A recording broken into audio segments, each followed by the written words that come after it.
네, 반갑습니다. 감사하고요. 작년에 비하면 한 서너 배는 늘어나신 것 같아요. 감사합니다. 시간이 짧으니까요. 성경 한 구절 읽고 오늘 함께 나누도록 하겠습니다. 로마서 1장 17절 말씀입니다. 로마서 1장 17절.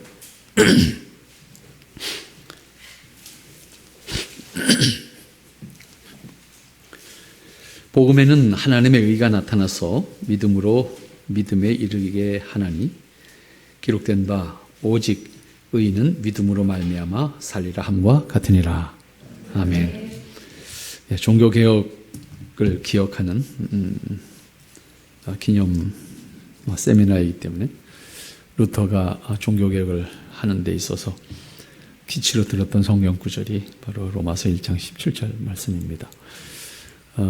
믿음으로 믿음에 이른다라고 하는 그 가르침에 루터가 자신의 삶을 거기에 몰입시켜서 성경 말씀을 들고 중세 교회를 개혁해 나가는 역할을 했던 성경 구절입니다. 같이 잠시 한번 기도하고 오늘 주어진 주제를 함께 나누도록 하겠습니다. 하나님 감사합니다. 저희들 하나님께서 은혜로 부르셨고 은혜 안에 있게 하셨고 은혜로 말미암아 그 나라에 대한 약속까지 우리에게 주셨습니다. 그 은혜를 알기에 오늘도 우리가 하나님 앞에 기꺼이 조아리며 또 기뻐하며 지체됨을 기뻐하고 또 함께 땅에서 주님의 뜻을 살기를 기뻐할 수 있는 관계를 허락하시니 감사합니다. 주님 허락하신 은혜 안에서 오늘 우리가 아름답게 하나님 보시기에 참 기뻐하시는 모습으로 땅에 있는 날 동안 세워져 가기를 원합니다. 아버지께서 원하시는 그 모습으로 우리를 세우시고 인도해 주시옵소서. 그 과정 속에 필요한 지혜 또 믿음의 덕과 아름다운 일들 함께하기에 부족함이 없는 우리 모든 지체들 될 수 있도록 축복해 주시옵소서.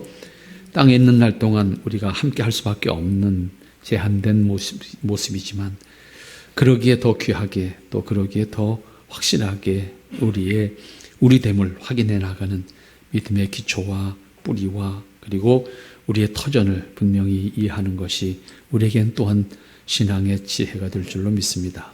오늘 우리 신앙의 선배들이 우리가 있기까지 세워졌던 신앙의 역사를 정리하면서 우리가 하나님 앞에 온전한 모습으로 설 수 있는 지체됨을 확인하는 시간 되게 하옵소서. 이 시간 하나님이 주장하시기를 원합니다. 예수님의 이름으로 기도하옵나이다. 아멘. 예, 사실 한 시간 동안에 이 이야기를 다 하기는 좀 벅차지만 아주 줄거리로만 우리 함께 생각을 해보도록 하겠습니다. 한국에 복음이 들어오게 되는 역사는 우리가 흔히 선교사들이 들어오는 시점을 가지고 이야기합니다. 선교사들이 들어오는 시점은 알렌 선교사는 1884년에 들어왔고 그 이후에 언더우드와 아펜젤러가 들어오는 것이 1885년입니다. 하지만 그 이전부터 사실은 우리 한반도 안에는 복음이 전달되어지는 다양한 접촉점들이 있었고 또 실제로 공동체들이 형성된 바도 있습니다. 그러니까 언제를 우리나라 복음이 들어온 시점으로 볼 거냐라고 하는 것은 뭘 전제로 볼 거냐에 의해서 조금씩 달라질 수가 있는데 통상적으로는 선교사들이 직접 들어온 시점을 가지고 이야기를 한다고 하면 1885년 우리가 언더우드 선교사와 아펜젤러 선교사가 한국에 들어오는 것을 선교 출발점으로 본다. 이렇게 이제 통상적으로 이해를 합니다. 근데 그런 얘기 다 생략하고 우리는 장로교 신앙을 계승한 사람들이니까 그럼 장로교는 언제 들어왔을까? 어떻게 들어왔을까? 이제 생각을 해보게 되는데 이거 역시 한국에는 특별히 저는 아시아 전체 교회 역사를 통해서 볼 때 한국 교회가 참 복 있는 교회다 그렇게 생각을 합니다. 그 이유는 뭔가 하면 사실은 아시아 전체에서 한국이 제일 늦게 복음이 들어왔거든요. 제일 꼬리에 들어왔다고. 인도나 중국이나 혹은 이 인도네시아 우리나라보다 다 몇백 년 이전에 들어온 나라들이란 말이에요. 그런데 아시아는 물론이고 세계 선교를 주도하는 나라가 한국이란 말이에요. 그런데도 나라가 조그마잖아요. 중국이 얼마나 커요? 인도네시아가 얼마나 커요? 인도가 얼마나 커요? 인구로 따지면 전 지구의 인구의 절반을 인도하고 중국이 다 가지고 있다고. 그럼에도 불구하고 여기 조그만 반도국가, 조그만 반도국가에 복음이 들어왔고 이 반도국가의 교회들이 아시아는 물론이고 전 세계에 복음을 전하는 그런 교회가 돼 있잖아요. 현실적으로. 이게 복이 아니야 그 말이에요. 응? 근데 그럼 왜 그럴까? 우리보다 몇백 년씩 먼저 들어간 교회들이 있는데 그렇잖아요. 중국도 우리보다 기독교가 훨씬 먼저 들어갔고 다 먼저 들어가서 복음이 전해졌고 선교사들이 활동을 똑같이 했는데 왜 이 반도국가의 교회만 성장했을까? 여기에 괜히 민족의식이나 이게 들어가면 안 돼요. 여기 들어가면 괜히 우월의식이 생기거든. 근데 사실 그게 아니거든요. 저는 신앙의 내용이라고 봅니다. 다시 말하면 전달되어져 온 신앙이 어떤 신앙이었느냐라고 하는 것에 다름이라고 저는 봅니다. 그것이 가장 근본적인 한국 교회가 성장할 수 있었던 원인이다. 신학적인 측면의 문제다 이렇게 보는 건데 왜 이렇게 말씀드리냐면 한국에 복음이 전달되는 과정 속에 사실은 장로교 선교부가 가장 많이 들어와요. 그러니까 한국에는 장로교 선교부가 4개가 들어와요. 미국의 북장로교, 남장로교, 그 다음에 카나다 장로교, 호주 장로교 이렇게 4개 선교부가 한국에 들어오거든요. 그래서 한국 교회는 처음에 형성되는 과정서부터 장로교 신앙이 중심이었어요. 전체적으로. 근데 그 다음에 많이 들어온 것이 감리교 선교부예요. 근데 감리교는 미국의 북감리교회와 미국의 남감리교회 2개가 들어왔어요. 그래서 이 6개 선교부가 중심이 돼서 이 한반도를 선교를 해요. 그 외에 이제 뭐 성공회도 들어왔고, 구세군도 들어왔고, 침례교도 들어왔고, 성결교는 뭐 1900년대 들어와서 다시 이제 시작한 교회니까 놔두고. 어쨌든 그렇게 초기에 선교부가 들어와서 활동하는데 중심이 어디였다? 장로교였어요. 그리고 2개만 감리교였어요. 그러다 보니까 저 함경북도부터 시작해서 제주도까지 장로교가 없는 곳이 없고 장로교 선교부가 다 차지해서 사실은 선교를 했어요. 감리교는 주로 수도권, 지금으로 말하면 수도권이죠. 서울과 경기도 중에서도 지금으로 말하면 서부지방, 경기도 서부지방. 그러니까 지금 행정구역으로 말하면 수원, 안양, 안산, 부천, 시흥, 인천. 여기가 감리교 지역이에요. 나머지 경기도는 다 장로교였어요. 그 정도였단 말이에요. 그리고 이제 강원도 일부가 이제 그 감리교 지역이었고, 이북에서는 평안북도 지방, 영변, 그 다음에 함경도 쪽으로는 원산 지방이 감리교들이 주로 이제 선교를 했어요. 나머지는 다 장로교였어요, 실제적으로. 그리고 협력하는 과정 속에서 나중에 충청도를 장로교가 감리교 쪽으로 넘겨줌으로써 충청도까지가 이제 충청남도죠. 충청북도 말고 충청남도가 감리교 지역이 돼요. 나머지는 다 장로교 지역이었어요. 그러니까 처음부터 한국에는 장로교 신앙이 형성이 됐고, 근데 이 장로교 신앙이라고 하는 것이 우리나라 장로교회는 사실은 이름 자체가 장로교라는 이름으로 들어왔잖아요. 그죠? 근데 이게 역사적 뿌리를 올라가서 보면 장로교회라는 단어, 교파의 명칭을 사용하는 교회들과 같은 사상인데 개혁파 교회라는 명칭을 가지고 있는 교회들이 있어요. 근데 이게 다 장로교회거든요. 사실 개혁파 교회를 명칭을 가졌던 장로교회라는 명칭을 가졌던 우리식으로 말하면 장로교회예요. 그리고 신학적으로 말하면 개혁파 사상이에요. 그런데 다만 뿌리가 다르기 때문에 소위 장로교라는 이름을 쓰는 교회들은 영국 쪽에 뿌리가 있는 거예요. 조상들이. 그 신앙의 뿌리가 영국 쪽에 있는 것이고, 개혁파 교회라는 이름을 쓴 교회들은 신앙의 뿌리가 유럽, 화란을 중심으로 하는 유럽의 역사를 가지고 있는 교회들은 화란과 헝가리 이런 교회들, 또 스위스 혹은 독일의 계열의 소위 북미 이민자들이 이쪽 출신들은 똑같은 사상을 가졌지만 개혁파 교회라는 명칭을 가졌어요. 그래서 주로 장로교라고 하는 이름을 우리가 사용하니까 결국 우리 신앙의 선배들로 올라가면 어쪽에 있다. 영국 쪽에 뿌리가 있다. 이렇게 볼 수 있는 거예요. 그래서 이 사람들이 우리에게 이제 복음을 전해주는데 4개 장로교가 들어왔다 그랬어요. 그죠? 그런데 우리 교단과 직접적으로 관련을 이제 가지려고 그러면 이 4개 장로교 중에서 카나다 장로교로 가죠. 카나다 장로교로 가는데, 그것은 결국 사람의 관계예요.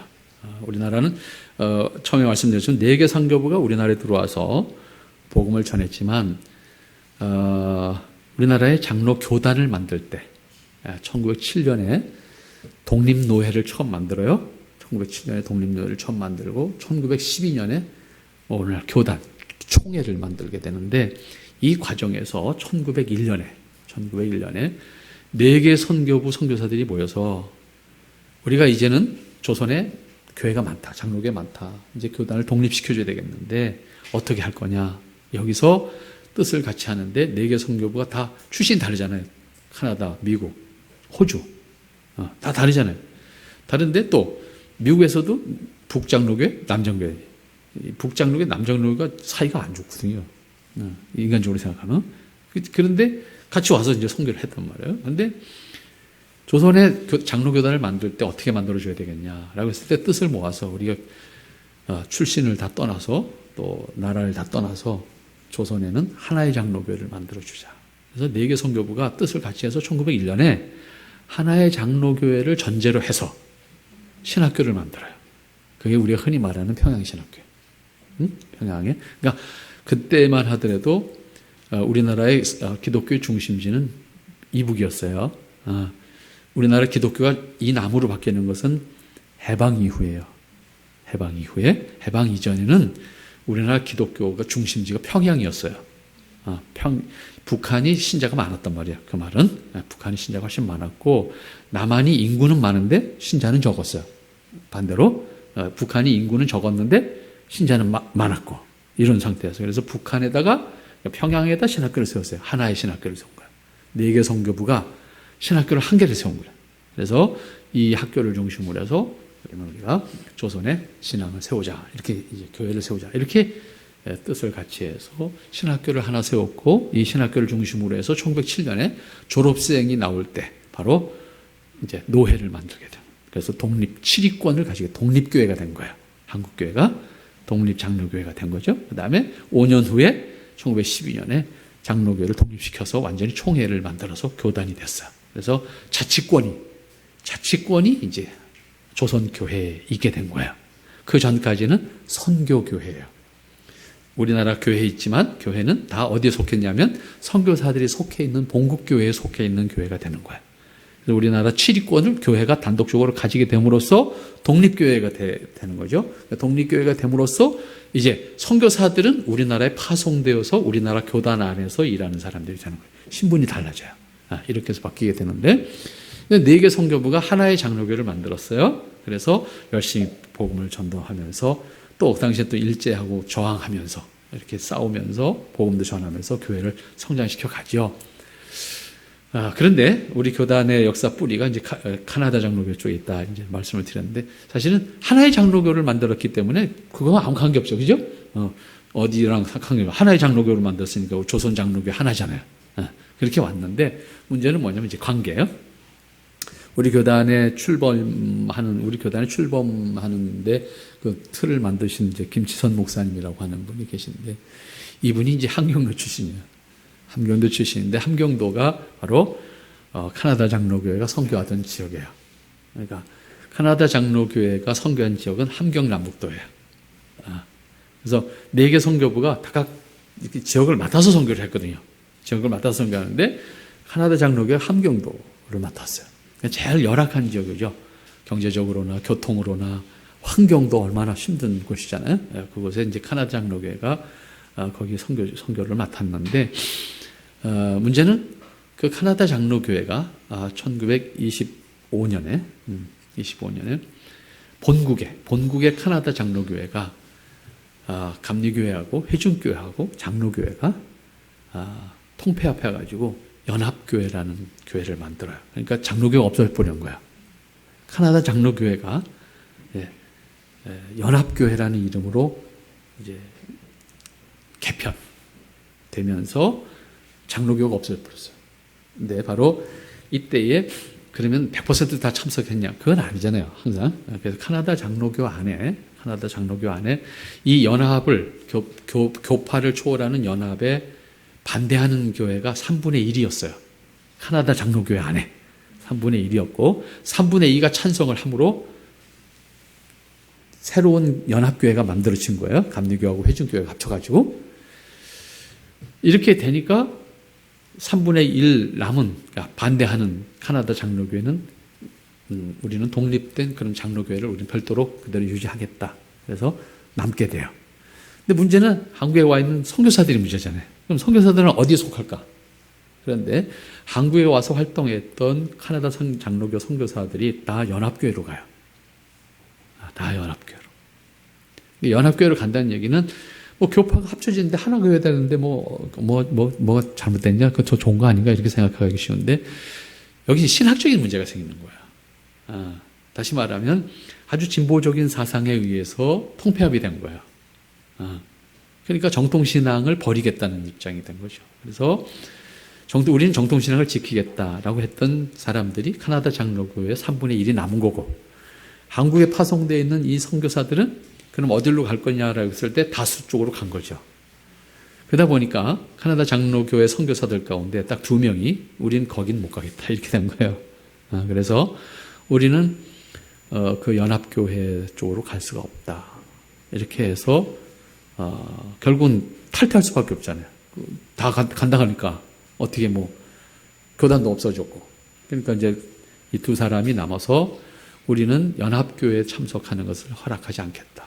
그래서 한 사람은 어바력 선교사라고 하는 사람인데 나는 평양신학교 교수로 가게 되고, 또 한 사람은 영재형 선교사, 루터 영이라는 선교사인데 이 루터 영이라는 선교사는 나는 연합교회 참여를 거부한다라고 하는 입장을 밝히고 대신에 나는 조선 선교를 포기할 수는 없다. 이런 입장을 취하게 되죠. 그래서 아까 말씀드렸던 어바력 선교사는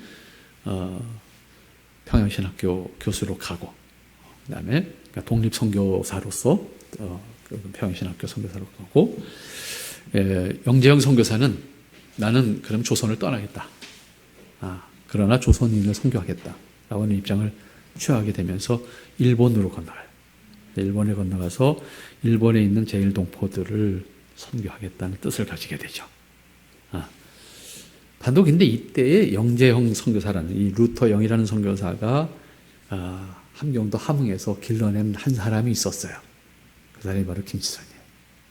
우리 교단의 출발점에 서 있는 김치선 목사라고 하는 분이 이때에 함흥의 영생학교라고 하는 학교에서 공부를 시켜서 양아들로 길렀어요. 양아들로 길렀는데 이때에 이제 그 김치선 목사가 어렸을 때죠. 이분이 1898년생이니까 이제 그 뭡니까? 3.1 독립만세운동, 1919년에 일어난 3.1 독립만세운동과 더불어서 이분이 그 함흥지방에서 학생회 주도를 하면서 이제 거기에 이제 독립운동을 하다가 잡혀서 결국 서대문 형무소에 가서 이제 갇히게 되죠. 이 과정 속에서 영재형 선교사와는 아주 뗄 수 없는 서로의 생명의 은인으로 이제 관계를 맺게 돼요. 이렇게 돼서 영재형 선교사가 김치선을 길르기를 작심을 하고 이제 함흥에서 영생학교를 졸업시킨 다음에 바로 어디로 학교를 보내는가 하면 지금의 연세대학교, 당시에 연희전문학교라고 했죠. 당시에 연희전문학교로 함흥에서 유학을 보내는 게 서울로 유학을 보내서 영문학과에 들어가서 공부를 하게 돼요. 그래서 공부를 마친 다음에 바로 김치선 목사를 평양신학교로 다시 보내요. 그래서 평양신학교 가서 공부를 하게 되는데 이 시점이 바로 평양신학교로 가는 이 시점이 영재형 선교사가 한국을 떠나는 시점이에요. 그래서 한국 이제 그 본국교회가 그렇게 되니까 한국을 떠나게 되면서 카나다로 들어가요. 카나다로 들어가서 재정비를 해서 이제 일본으로 갈 목적으로 이제 재정비를 하게 되죠. 이렇게 해서 카나다로 들어가서 가면서 김치선 목사는 평양신학교 가서 공부를 하게 되는 거죠. 그래서 평양신학교 한 학기를 공부를 한 학기. 한 학교를 공부하면서 있는데 캐나다로 간 영재영 선교사가 일본으로 가라. 내가 지금 일본으로 간다. 그래서 영재영 선교사는 캐나다에서 일본으로 들어가고 김지선 목사는 여기서 이제 보따리를 싸가지고 일본으로 들어가게 되죠. 그래서 일본의 고베라고 하는 도시에 자리를 잡고 영재영 선교사가 선교를 시작을 하게 됩니다. 그러면서 김지선 목사를 바로 고베로 불러들여서 거기에 당시에 고베 중앙신학교라고 하는 신학교에 편입을 시켜서 공부를 하게 하죠. 그래서 거기서 공부를 다 마친 다음에 사실은 선교사 영재영 선교사 입장에서는 바로 거기서부터 사역을 같이 할까 생각을 하셨던 것 같아요. 그래서 김지선 목사 혼자 불렀다가 가족을 다 같이 들어오게 해서 이제 시작을 하는 그 시점에 바로 왜 그랬는지 모르지만 선교사님의 마음이 바뀌었는지 김지선 목사님을 다시 미국으로 유학을 보내게 돼요. 미국의 웨스트민스터 신학교라고 지금 알려져 있죠. 웨스트민스터 신학교가 만들어진 지 불과 2년 됐을 때 한국의 최초의 한국 학생으로 유학을 간 거예요. 최초의 한국 학생으로 웨스트민스터 신학교를 유학을 갔어요. 그리고 거기를 공부를 마친 다음에 다시 지금 달라스 신학교라고 표현하는데 사실 달라스 신학교가 이름을 2번 바꿔서 지금 현재 달라스 신학교가 됐는데 초기에는 달라스 신학교라는 이름이 아니었어요. 어쨌든 그 학교 정통 신학교 쪽에서 박사학위를 받을 수 있는 학교가 거의 없었어요. 다른 교파로 가기 전에는 침례교 쪽에는 있었는데 장로교 쪽에 당시에 박사학위를 줄 수 있는 학교가 없었어요.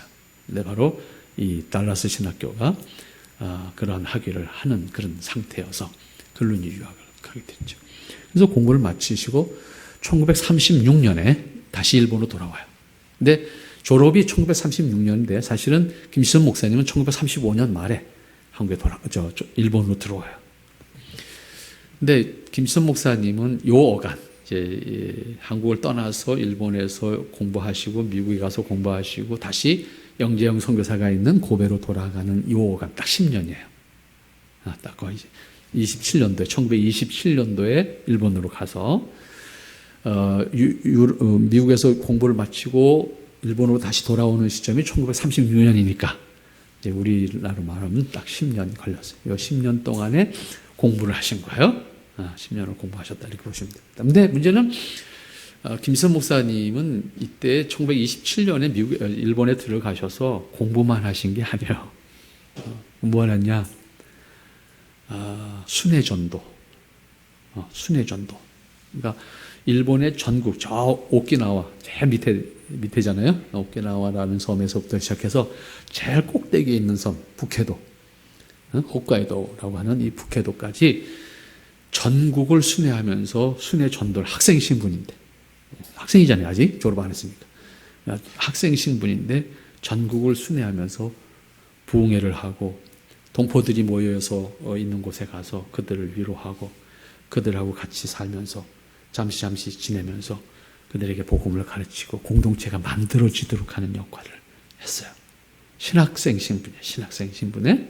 그래서 졸업하는 애가 고베 중앙신학교 졸업하는 애가 1931년인데 31년도까지 3년 동안 4년이죠. 4년 동안 그렇게 학기 중에는 공부하고 방학 주에는 일본 전역을 다니면서 순회 전도를 하는데 이것을 전체적으로 이 프로그램을 이끄신 분이 이제 영재영 선교사님이에요. 영재영 선교사님이 너 이번엔 어디가? 너는 어디가?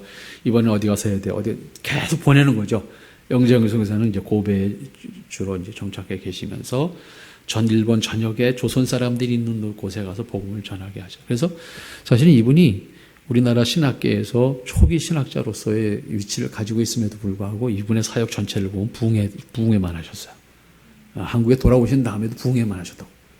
물론 신학교에서 가르치지도 하셨지만 역할은 가르치는 역할보다 부흥회하는 역할이 더 많았어요. 그러니까 저는 개인적으로 이분을 한국의 빌리 그레이입니다. 이분이 역사 속에 묻혀 있지만 나중에 좀 더 말씀드리겠습니다. 해방 직후에 우리나라에 300만 부흥운동이라는 걸 해요. 이걸 전개하는데 이걸 전개시킨 분이 김지선 목사님이에요, 사실은요. 그리고 전국 각지에 소위 당시에 부흥에 인도하시는 목사님들을 중심으로 해서 전국 각지의 부흥운동을 전개하면서 전국을 돌아다니면서 부흥회를 하신 분이 김수호 목사님이시라고요. 그리고 수많은 사람들이 모였죠. 어마어마하게 사람들이 모여서 집회를 했고 그 대규모 집회들이 그 소위 한강 백사장, 당시엔 뭐 모일 장소가 없으니까 그런 공간이 없잖아요. 한강 백사장. 그다음에 남산 야외음악당, 우리 지금 야외음악당. 그곳에서 이제 대형 집회들을 하면서 우리 민족 살 길은 복음밖에 없다. 우리 가정에 뭐 있냐? 우리의 정치적인 힘이 있냐? 무기의 힘이 있냐? 뭐가 있냐? 아무것도 없다. 우리는 믿음으로밖에 살 수 없다. 그래서 우리 민족 살려 운동을 하는 것이 사실 300만 부흥운동인데요. 이렇게 그분은 성장 과정 속에서 그런 역할을 하셨어요. 그래서 일본의 우리 동포들 교회 역사들을 보면 이분이 거쳐가지 않은 데가 없어요. 김수호 목사님이 거쳐가지 않은 데가 없다. 그래서 사실은 오늘 그 김수호 목사님이 계셨고 영재형 선교사님이 계셨던 고베 교회라는 교회가 있어요. 고베 교회라는 교회가 있는데 오늘 100주년 기념. 오늘 예배를 드리는 날이에요. 오늘 지금쯤 아마 3시쯤 아마 예배를 할 것 같은데 3시에 오늘 100주년 기념 예배를 드리는 김수호 목사님이 미국에서 유학 끝나고 1935년도 말에 돌아와서 담임 목사를 했던 곳이 바로 그 고베 교회라고 하는 교회예요. 그 교회에서 목회를 좀 하시게 되는데 이렇게 김수호 목사님은 사실 신학교 다니시면서도 전국 순회 전도를 하셨고 1931년에 졸업하면서 바로 그 고베라는 도시에서 오사카라는 도시 사이에 도시가 몇 개 있어요. 작은 도시죠. 우리로 말하면 아주 작은 도시가 몇 개 있는데 그 가운데 고베에서 오사카 쪽으로 이제 뭐 전철로 한 30분 이렇게 가면 아마가사키라는 도시가 있어요. 아마가사키. 그 아마가사키라고 하는 도시에 우리나라 제일동포 교회인 무코가 교회라는 교회가 있습니다. 무코가 교회라는 교회가 있는데 그 교회가 1931년도에 설립이 돼요. 올해 90주년이죠. 그러니까 올해 90주년인데 바로 이 교회를 김수호 목사님이 세운다고. 김수호 목사님이 졸업하는 학생 신분인데 이미 그 아마가사키 지역에 우리 노동자들이 가서 공동체가 있는 거예요. 근데 지도자가 없는 시대잖아요. 지도자가 없는 시대니까 영재영 성사님이 너 거기 좀 가라. 그래가지고 거기 가서 모여있는 사람들 데리고 교회를 설립하는 작업을 해요. 그러니까 유학을 가는 길에 유학도 가야 되는데 그에 유학 가는 애잖아요. 교회도 세워야 되는 거예요.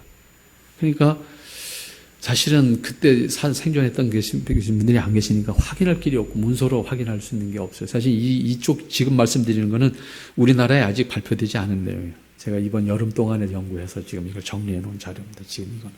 그래서 31년도에 유학을 가시는데 목회를 시작하셨다고. 새로운 교회를 세우는데 어쨌든 이분이 유학을 가시는 것과 더불어서 이분이 이제 교회를 세우는 작업을 하셨어요. 그래서 그 무고와 교회라고 하는 교회는 초기에 모리베 교회라는 교회였는데 그 모리베 교회라고 하는 교회가 1931년도에 출발하는데 김수호 목사님이 신학생 신분으로 교회를 세우는 작업을 했어요. 그리고 그 교회를 세우고 유학을 가신 거예요. 그리고 유학 가 있는 동안에도 이 교회 담임을 했어요. 그래서 1933년도에 예배당을 지어서 그 교회를 완전한 교회로 만드는 작업을 하고 33년도 말에 사표를 써요. 이 교회 사표를 쓰고 다시 가는 거예요. 그건 이제 박사학위 하러 가는 거예요. 박사학위 하러. 그러니까 웨스트민스터 신학교까지는 이 교회 담임자로서 직분을 가지고 가서 웨스트민스터 신학교에 가서 공부를 하신 것이고 돌아와서 이 교회를 완전히 예배당까지 완성을 한 다음에는 이제 달라스 신학교로 가실 때는 이 교회 담임자 사표를 내고 공부만 하러 가신 거예요. 이렇게 가신 거예요. 그래서 그렇게 이분은 어떻게 보면 유학하는 동안에도 사실은요 일본에 있는 우리 동포들 교회를 계속 돌보면서 유학을 하신 거예요. 근데 지금 같이 비행기 타고 다니는 시대가 아니죠. 그때 배 타고 다닐 때인데 이게 간단한 문제가 아니잖아요. 비행기 타고도 하루 가야 되는데 근데 배 타고 태평양 건너려고 하면 배 타고 태평양 걷는데 보름 이상 걸린다고요. 그런 시대에 어쨌든 미국에 있으면서 동포들 교회를 돌보는 일을 하시면서 그렇게 공부를 하셨는데 박사학위로 하면서는 그게 사실 불가능하죠. 그러니까 사표를 내시고 달라스 신학교 가서 공부를 하시면서 대신에 1936년도 5월 달에 졸업을 하시는데 논문을 1935년도까지 다 쓰고 1935년도 늦가을에 일찍 돌아와요. 일본으로 돌아와요. 돌아와서 졸업식에는 안 가요. 그래서 졸업식에 이분이 안 가셔가지고 본인이 없는 졸업식을 하셨다. 그러니까 졸업장만 나중에 받았지 졸업식을 아예 가지 않고 35년도 말에 일본에 돌아와서 아까 말씀드린 고백교회 담임 목사로 이제 자리를 잡고 고백교회에서 사역을 하기 시작하죠. 그래서 1936년 사역을 하시고 37년 1년은 안식년으로 10년 만에 영재영 선교사가 10년 동안 공부하고 목회했잖아요. 그러니까 영재영 선교사가 이제 안식년을 줘서 고향 함흥에 가요. 함흥에 가서 자기 고향교회 목회를 해요. 1년 동안 고향교회 목회를 하시고 그다음에 37년 말 정확하게 언제인지 기록이 없어서 이건 정확하게 모르겠습니다만은 어쨌든 37년 말쯤 이제 다시 고베에 돌아와서 다시 1년 남짓 목회를 하셔요. 목회를 하시다가 39년 11월 달에 지금 동경교회, 지금 동경한인교회 담임 목사로 이제 다시 옮겨가셔요. 옮겨가셔서 그곳에서 담임 목사를 하다가 담임 목사를 한 그 시점은 이제 일본이 중일전쟁 일으켰죠. 1939년에 중일전쟁이 일으켰죠. 1941년에 태평양 전쟁이 일으켰죠. 그러니까 일본 안에 있는 한인교회들도 박해를 똑같이 받았다고요. 여기 한국에 있는 교회들만 박해받은 게 아니고 그래서 그때 통폐합, 일본 교회하고 다 통폐합시키는 작업, 한인 목사들 자격 심사 다시 해서 목사로 인정할 거냐 안 할 거냐 뭐 이런 과정들을 겪으면서 수모를 당하게 되고 거기서도 다시 옥살이를 또 해요. 옥살이를 하시게 되고 그리고 이제 결국은 1944년에 이제 우리나라에 돌아오시게 돼요. 더 이상 이제 일본이 이제 망하기 직전이잖아요. 1944년이면 1945년에 해방이 되니까 이제 망하기 직전에 더 이상 일본에서는 목회할 수 있는 상황도 아니고 일본에서 내가 사역할 수 있는 것이 아니다. 그래서 조선으로 가겠다. 그래서 이제 1944년에 돌아오셔서 오면서 바로 남대문 장로교회, 지금 남대문 장로교회 담임 목사님이 되시죠. 근데 지금은 남대문 장로교회가 뭐 이렇게 서울에서 큰 교회가 아닙니다만 해방 당시까지만 해도 서울에서 가장 큰 교회가 남대문 장로교회였습니다. 그러니까 이 말은 다시 말하면 한국에서 가장 큰 교회가 남대문 장로교회였습니다. 남대문 장로교회 담임 목사님으로 이제 부임을 하셔서 1944년에 돌아오셔서 해방을 맞죠. 돌아오시면서 바로 기도운동. 우리나라 새벽기도가 교회운동, 교회적으로 새벽기도가 운동이 시작된 것이 남대문 장로교회고 그 운동을 시작한 신분이 김수현 목사님. 그래서 44년에 돌아오셔서 남대문 장로교회를 다니면서 목회를 하시다가 해방을 맞죠. 해방을 맞으면서 이제 조국을 어떻게 할 것인가. 그분은 일본에서 공부하면서 또 미국에서 공부하는 10년 동안 또 일본에서 목회하신 사역까지 다 해서 15년의 시간이죠. 15년의 시간을 일본과 미국 교회들을 경험하면서 특별히 일본의 동포들이 당했던 그 고통을 알잖아요. 그래서 해방을 맞이하자마자 이분이 우리 민족을 살릴 수 있는 방법을 찾은 거죠. 그것이 바로 300만 부흥운동. 다시 말하면 우리 민족은 가진 것도 없고 힘도 없고 우리가 살 수 있는 길은 복음을 전해서 복음을 통해서 하나님이 주관하는 나라가 만들어지는 것 외에는 소망이 없다. 이렇게 생각하고 300만 부흥운동이라는 걸 전개하게 되는데 300만 부흥운동이라는 것은 해방 당시에 우리나라 전체 인구가 3천만 정도랍니다. 그래서 3천만에 11조 10%의 복음화를 이제 주장을 한 거죠. 그래서 300만 부흥운동이라는 타이틀을 걸고 전국을 복음화하는 작업을 전개를 하게 되죠. 그래서 전국에 조직망을 만들고 그 조직망을 통해서 부흥운동을 일으키는 작업을 했던 겁니다. 그리고 그 영향력은 그러니까 6.25 전쟁이 일어나기 전이죠. 그러니까 해방에서 6.25 전쟁이 일어나기 이전에 어마어마한 그 우리나라 해방 이후에 부흥운동을 이제 전개를 했죠. 그리고 전교에 유명하다는 부흥 강사님들이 다 이 운동에 동참했고요. 뭐 우리가 잘 아는 뭐 성경을교회 이성복 목사님이라든지 또 우리가 잘 아는 애항원에 있었던 손양호 목사님이라든지 대표적인 분들이죠. 이분들이 다 김수현 목사님의 이 300만 부흥운동의 강사로 역할을 해주셨죠. 지금 손양호 목사님 기념관에 가면 손양호 목사님하고 김수현 목사님 둘이 나란히 앉아서 찍은 사진이 있어요. 가서 보시면 그만큼 그 해방 직후에 이 혼란한 시기에 한국을 다시 살릴 수 있는 길을 찾자라고 해서 300만 부흥운동을 전개했는데 300만 부흥운동 그러면 부흥회만 생각해요. 내용을 모르니까. 저도 몰랐었던 것이고 제가 이 부분을 이제 찾기 시작해서 논문을 써낸 것이 불과 이제 한 10년 전, 8년 전 이렇게 되니까 그 전엔 다 모르는 얘기고 그 이후에나 좀 이제 알려진 얘기가 되는데 제가 나중에 결론을 그렇게 정리를 해봤어요. 300만 부흥운동이 단순히 뭘까라고 생각했을 때 이분은 우리 민족 10분의 1을 하나님 앞에 돌려드리는 작업을 우리가 해야 된다. 그것이 우리나라의 소망이다. 이렇게 봤고 그러면 이것을 전개하기 이렇게 300만 부흥운동을 정말 완성하기 위해서는 어떻게 할 거냐라고 하는 면에 전국 조직망을 만드는 작업을 했던 거야. 전국 조직망인데 요즘 말로 말하면 피라미식 그 뭐라 그래요? 다단계. 그 원리에 그 원리. 한 사람이 3명 전도. 이거예요. 한 사람이 3명 전도. 또 3명이 또 3명 전도. 이 피라미식 전도 운동이었어요. 그래가지고 몇 명이 됐을 때 부흥회를 하는 거야. 그 지역의 어느 교회를 정해서 그리고 거기에는 각 이제 사원. 그때 단어 우리가 지금 그런 단어를 쓰지 않았는데 그때는 사원이라는 단어를 썼어요. 사원이라는 유지, 뜻을 같이 하는 사람 그런 뜻인데 그때 한문으로는 사원이라는 단어를 썼어요. 이건 한문권에서는 지금도 사원이라는 말을 쓰기도 해요.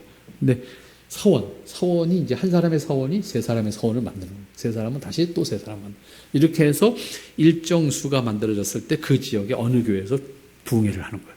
이런 식으로 이제 그 인원이 찼을 때 부흥 강사들이 거기 가서 이렇게 해서 이제 그 사람들을 개종시키고 이제 실제적인 교회에 이제 다닐 수 있도록 만들어주는 작업을 전개했죠. 이게 가장 첫 번째 사업이고.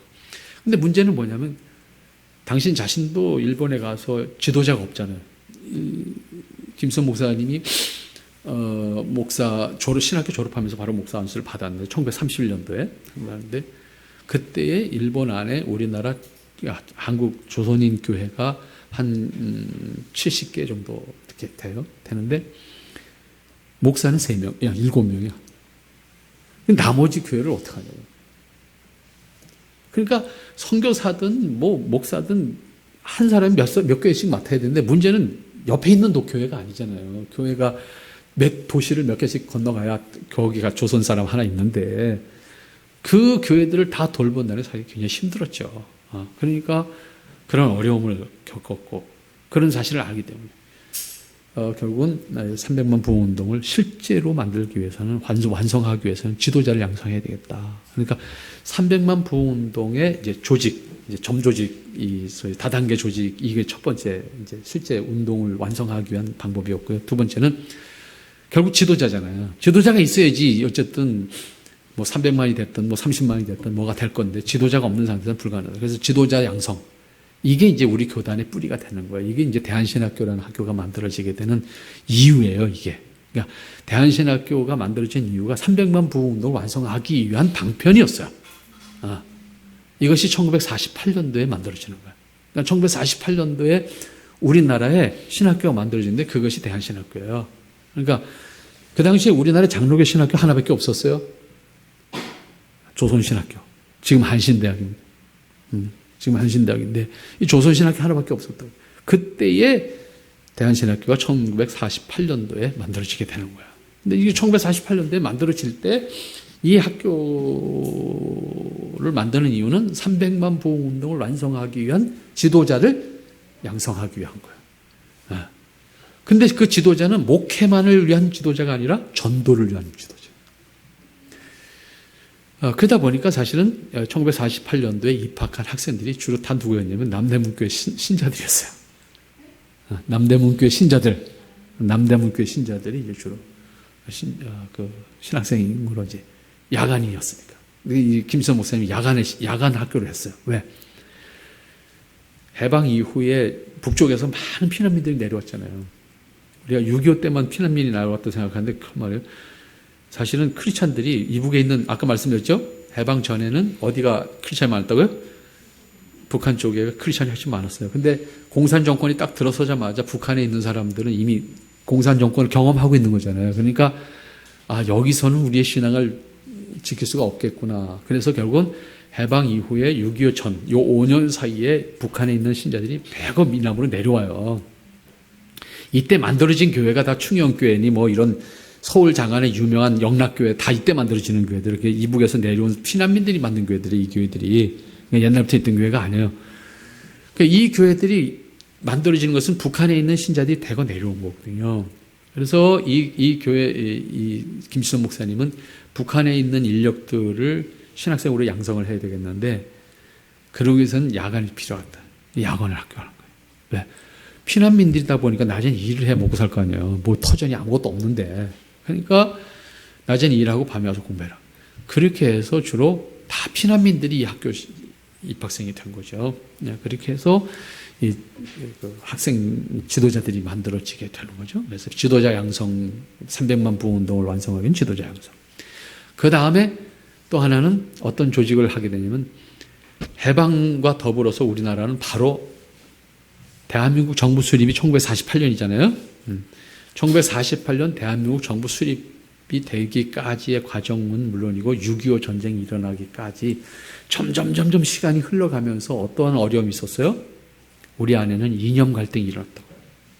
해방과 더불어서 바로 이미 정치 지도자들조차도 이념 갈등을 하게 되잖아요. 그래서 대립을 하게 되잖아요. 같이 독립운동했던 사람들인데 한 나라를 만들어야 되는데 독립운동했던 지도자들조차도 이념이 다르다라고 하는 것 때문에 반목하게 되고 이런 상황이 만들어졌잖아요. 그러니까 한국은 대혼란이 빠진다고요. 정부도 없는 상태에서 당시에 소위 독립운동 민족 지도자들이라고 하는 사람들조차도 이념 갈등을 하게 되니까 대혼란에 빠진 거예요. 그러니까 우리가 백성들이 뭘 따라가야 될지 모르는 이런 상황이 된 거죠.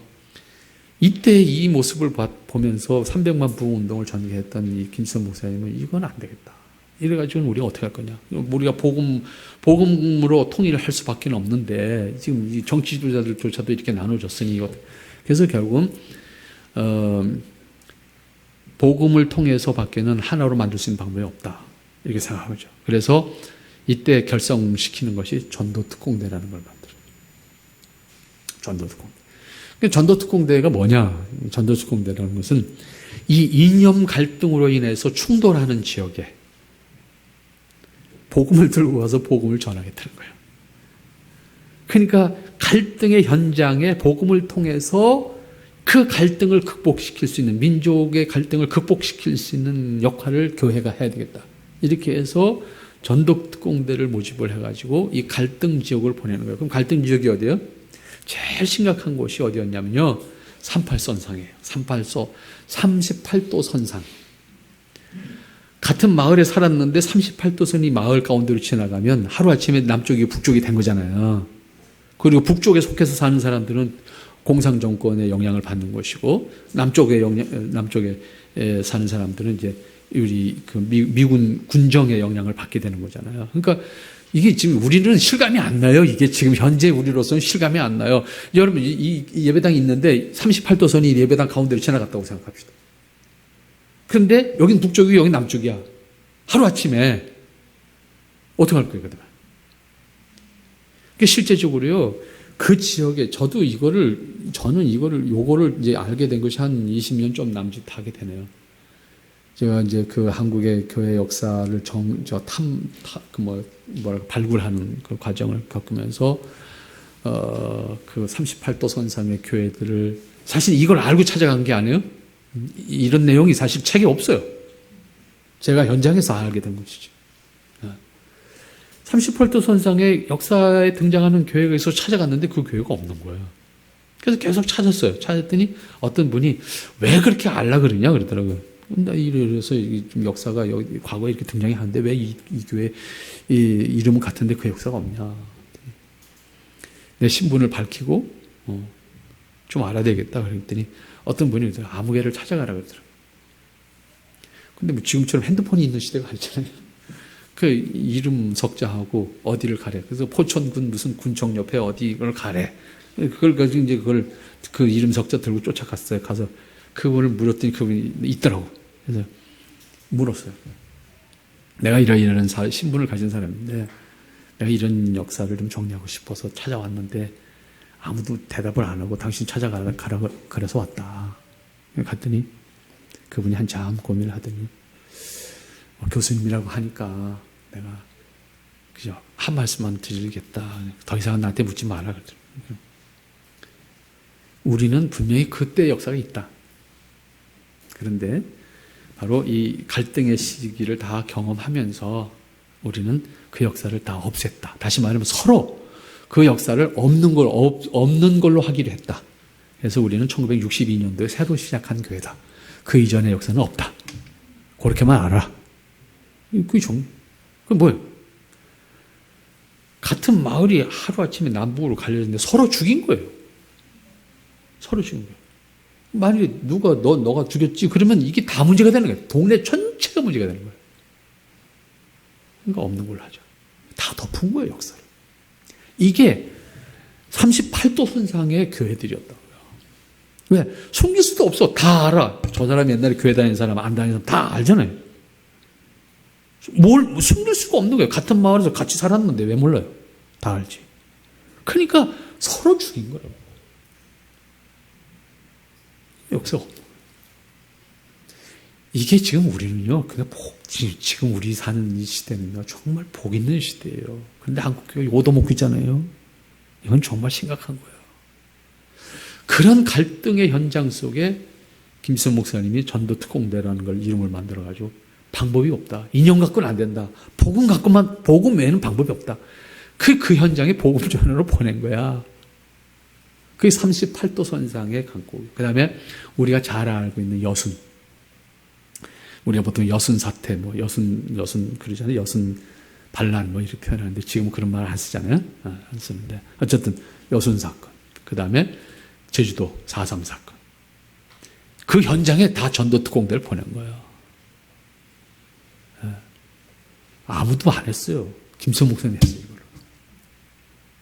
그래서 제가 그 역사를 찾아서 지리산을 제가 헤매기를 수십 번, 수백 번 제가 지리산 주변을 헤맸고, 제주도 헤맸고, 찾았어요. 현장에 있어요. 그때 파송됐던 전도특공대로 갔던 분들이 거기 딱 계셨다고. 지금 다 돌아가셨지만, 제가 만나서 인터뷰한 분들 계셨어요, 다. 그런데 보내기만 했지, 뒷수습이 없는 거야. 그 다음에 지원 무슨 뭐가 있어야 되잖아요. 계속 뭘 하려고 그러면 그냥 말 그대로 특공대야. 너 가서 알아서 살아남아서 끝까지 전도해. 그게 끝이었던 거예요. 그러니까 제주도에 파송된 분들이 일진이 8명이 갔대. 일진이 8명이 갔는데 8명이 서로 다 몰라. 8명 중에서 그분이 5명 정도 이름을 대더라고요. 3명은 어디 갔는지 몰라. 3명은 어디 갔는지 몰라. 5명은 이름 대면서 이 사람은 어디서 뭐 했고 이 사람은 어디서 뭐 이 정도 얘기를 하고 나머지는 몰라. 기억이 없어. 그렇게 해서 제주도 복음화, 소위 여순 사건을 중심으로 하는 그 빨산, 소위 우리가 빨산이라고 하잖아요. 조종래 씨의 태백산맥이란 소설의 그 무대가 다 이 전도 특공대들이 가서 목숨 걸고 전도했던 지역들입니다. 그분들이 거기서 목회를 하죠. 전도를 하다가 순교하신 분들이 계시고. 문제는 누구를 어디로 파송했는지 명단이 없어. 나 전설 따라 삼설 같은 얘기들이야. 그래서 현장에 가서 다 발로 뒤져서 결국 그러한 것들을 찾아낼 수밖에 없었고, 하지만 그것이 다 기억들이 없고 그분들이 다 생존해 계시지 않으니까 몰라요. 그래서 결국은 제주도에서 한 분, 나중에 그분이 장로님으로 은퇴를 하시고 돌아가셨는데, 그분이 마지막 살아계실 때 겨우 움직이질 못하셔서 집으로 가서 겨울에 앉혀놓고 이렇게 그 자녀들이 앉혀놓고 그 인터뷰하고 사진 찍은 게 마지막이었고, 그리고 지리산에서 찾은 분은 이미 돌아가신 이후에 그 주변 사람들 탐색해서 증언을 듣고 그 후손들을 찾아서 후손들은 뭐 아버지 그렇게 해서 돌아가시고 나니까 그냥 다 뿔뿔이 흩어져서 부산에 가서 사시더라고요. 그러니까 뭐 지금 할아버지죠. 그분들이 할아버지 뭐 아는 손자가 없는 거죠. 오히려 제가 뭔가 하나 발견하면 소식 드리면 우리 할아버지가 그런 일 하셨어요. 이렇게 거꾸로 이런 상황이니까 뭐 내용을 몰라요. 그러나 분명한 것은 그분들의 사역이 그 지리산 빨치산들이 활동했던 골짜기의 교회들에서 목회를 하셨고, 그리고 끝내는 다 총살당해서 죽으시고 이랬던 현장들이 있다고. 이렇게 해서 민족복음화 운동이라는 것을 소위 300만 부흥 운동을 통해서 하시게 됐다라고 하는 것을 우리가 생각할 수 있겠고. 근데 이분이 1948년도에 대한신학교를 설립해서 대한신학교를 운영해 오시면서 동시에 당시에 총회신학교, 아까 조선신학교 말씀드렸죠. 조선신학교 해방 직후에는 총회신학교가 됐어요. 인정을 받았어요. 그런데 신학 사상의 문제로 인해서 문제가 제기가 됐고 총회신학교를 다시 만들는 상황이 만들어지게 되는데 1948년도 총회에서 총회신학교를 다시 만들기로 결의를 했는데 이 결의가 완전하지 못해서 결국은 완전하게 성립이 되지 않고 전쟁 중에 1952년에 대구에서 총회신학교가 다시 시작이 돼요. 그때 피난 중에 이 김수현 목사님은 구약학자로서 우리나라 총회신학교에 딱 두 사람의 교수가 이제 한국 사람으로서는 선교사 말고 이제 세워지는데 바로 김수현 목사님 우리나라 총회신학교 일의 첫 번째 교수님으로 그 가르침을 시작을 하게 돼서 대구에서 이제 교수 생활을 시작을 하게 되죠. 전쟁 중에. 이렇게 해서 총회적으로는 총회신학교를 중심으로 해서 교수 생활을 하시면서 개인적으로는 남대문교회를 중심으로 해서 대한신학교를 운영을 하시게 되죠. 이렇게 해서 우리 교단을 설립하시는데 그 기여한 김수현 목사님이 아까 말씀드린 저 위에서부터 생각하면 카나다 장로교 선교사님의 영향을 받게 되는데 특별히 아까 제가 빠놓고 간 이야기 하나 있어요. 그러면 왜 영재영 선교사님이 카나다 연합교회로 가지 않고 독립을 선언했느냐. 두 가지 중에서도 가장 중요한 거 한 가지가 있는데 그게 뭐냐면 나는 장로주의자가 아니면 안 된다. 그러니까 성경적인 교회는 장로교회다. 장로교회를 포기한다면 나는 거기에 동참할 수 없다. 이게 이분의 첫 번째 가장 중요한 핵심이었어요. 그래서 연합교회로 간다 했을 때 도대체 정체성이 뭐냐 이게. 그 다음에 따라오는 문제가 신학적인 정체성인 거야. 교회 정치 원리에서 장로주의가 아니면 나는 거기 참여할 수 없다라고 하는 것이 첫 번째 이분이 거기 동참하지 않았던 이유고, 두 번째로는 그와 더불어서 신학적인 문제인 거예요. 진보적인 신학, 아주 급진적인 신학에 대해서 난 동의할 수 없다. 이게 이제 두 가지였는데 이 영향을 그대로 김수현 목사님이 받게 되고, 김수현 목사님이 공부하신 고베 중앙신학교는 당시에 주로 남장로교의 영향을 받은 학교입니다. 미국의 남장로 영향을 받은 학교인데 남장로교회는 말 그대로 뭐 정통적인 입장을 가졌던 교회였기 때문에 그 사상을 그대로 받았고, 그래서 실제적으로 김수현 목사님의 강의 노트를 보면 남장로교 신학자들의 글들을 대부분 이용하고 있는 것을 볼 수가 있어요. 토넬이라든지 댐리랑 같은 이런 신학자들을 이용하고 있는 것을 볼 수 있는데 바로 그 영향이 김수현 목사님의 그대로 미쳤다. 웨스트민스터 신학교에서도 그런 영향을 받았고, 이렇게 해서 실제적으로 김수현 목사님은 적어도 역사적 기독교회의 정통신앙을 계승한 사람으로서, 하지만 이분의 사역은 정말 박해받는 일본에서 이분의 사역이었기 때문에 우리 민족에 대한 그 뜨거운 마음이, 그래서 이분이 일본에서부터 얻은 별명이 그 눈물의 예레미야라고 하는 이제 별명을 얻었죠. 강의를 하든 뭘 하든 맨날 울으셨어요. 그러니까 설교 시간에 또 매일 울고 강의 시간에도 매일 울고, 그 북파적으로는 뭐 민족애라고 할지 서름이라고 할지 이런 것이 이분을 늘 이제 북파적으로 하다 보니까 늘 울면서 기도할 때도 울고 설교할 때도 울고 강의 시간에도 울고, 그러니까 강의 시간이 강의가 아니라 부흥회 같은 그런 느낌이었다고 그때 이제 수업을 들었던 분들의 증언입니다. 어쨌든 그런 분이 이제 우리 교단의 출발점에 서게 되는데, 그분이 그렇게 오다가 우리나라 장로교회가 아쉽게도 이제 해방 이후에 계속 분열을 하잖아요.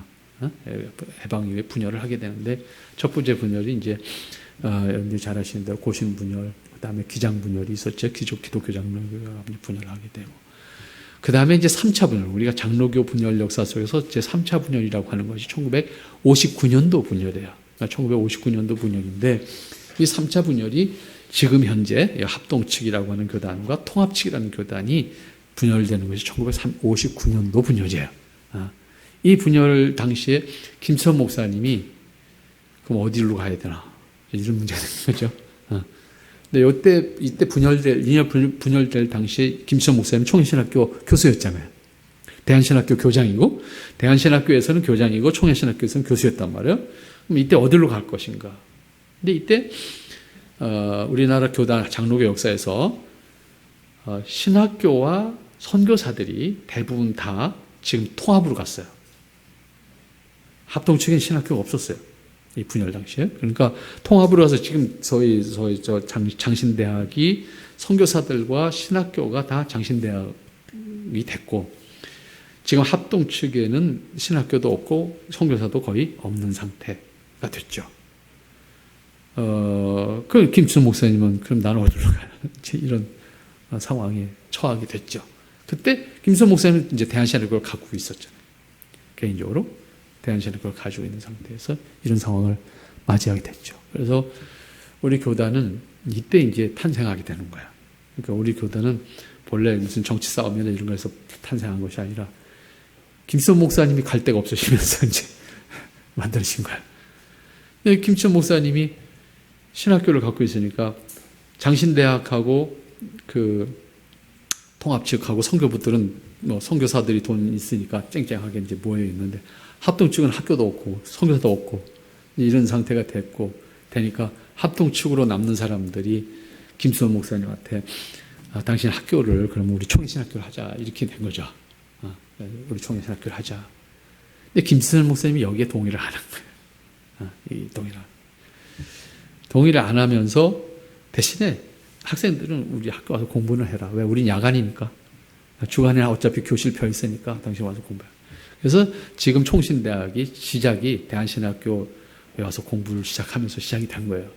그러니까 지금 총신대학이 됐지만 그 당시에는 이제 건물도 없고 아무것도 없으니까 대한신학교는 야간에 공부하고 이제 주간에는 벼 있으니까 합동 측에 남는 학생들은 이제 대한신학교 와서 공부를 하게 되죠.